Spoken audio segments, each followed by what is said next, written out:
اسلام کے 72-73 فرقے بنا دیے، توڑ دیا دین۔ آج ذلیل و رسوا ہیں پوری دنیا میں۔ کبھی عراق کو تباہ کر دیا جاتا ہے، کبھی سیریا کو تباہ کر دیا جاتا ہے، کبھی یمن کے اوپر یلغار ہوتی ہے، کبھی فلسطین کو تباہ کر دیا جاتا ہے۔ کیا ہے آپ کے ہاتھ میں؟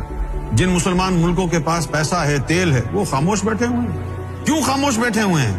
نبی پاک صلی اللہ علیہ وسلم نے تو فرمایا کہ تمام مومن آپس میں بھائی بھائی ہیں، ایک کو تکلیف ہو دوسرے کو درد ہوگا۔ آج وہ درد کیوں نہیں ہے مسلمانوں میں کہ ایک کو تکلیف ہو تو دوسرے کو درد ہو؟ اس لیے نہیں ہے کہ ہم امت نہیں ہیں، ہم مومن نہیں ہیں۔ ہمیں درد اس لیے نہیں ہو رہا، ہمارے دلوں میں نور نہیں ہے۔ زبان سے کلمہ پڑھنے سے مومن نہیں بنتا ہے، مومن بنتا ہے اللہ کے نور سے۔